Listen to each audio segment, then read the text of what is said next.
will be affected. Nick's in Cheltenham. Nick, do you still have long COVID, Nick? Good morning. Good morning. Yes, yesterday was day 300, which if your maths are any good. You got it in December or something? Is that right? You're close, and it was actually Christmas Day that my first symptom appeared. When was the first official diagnosis you had COVID?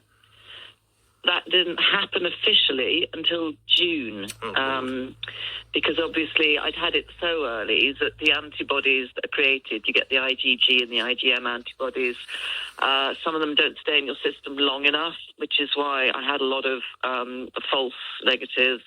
But ironically and sadly, because just before lockdown, because of the many blood tests that were being done to find what was wrong with me, which at the time we thought was swine flu, they found some of the things that could either indicate coronavirus or could easily be interpreted as the early stages of myeloma. And it was certainly put down to the latter prior to lockdown. So I went into lockdown thinking I had early stage blood cancer. Have you ever worked out where you think you got it? Were you at a skiing resort? Yeah, I'm 99% sure where I got it.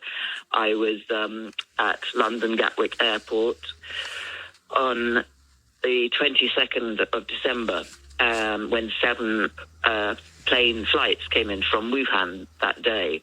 And I stayed in the hotel airport that night with people that came off those flights. What's the impact been on your life, Nick? It's taken away my life. In what way? It's ripped me of everything.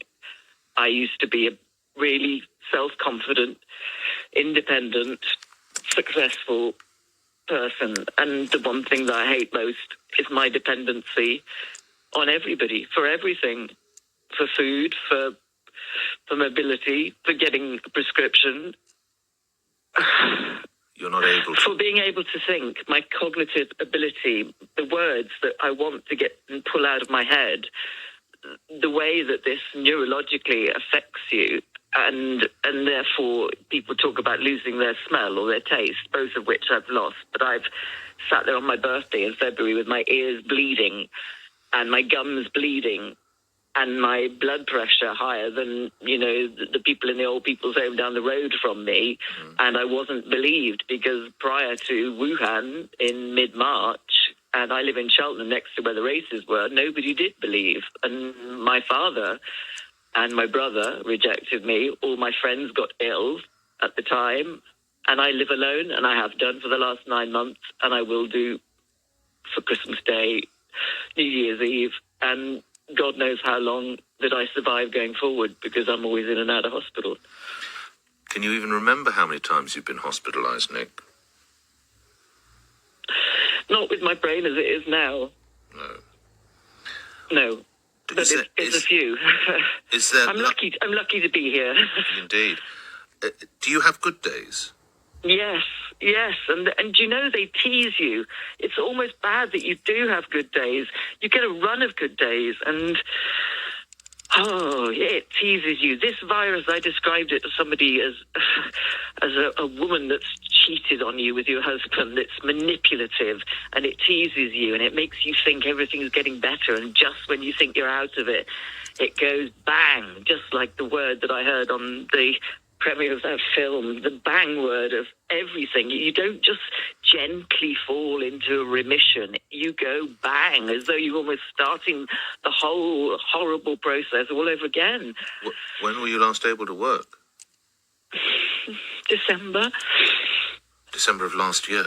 Yeah. So you have no I don't know how wealthy you were. You probably have no savings left, I imagine. I've got fit notes going back to 2nd of January, and I'm not eligible for any benefit at all.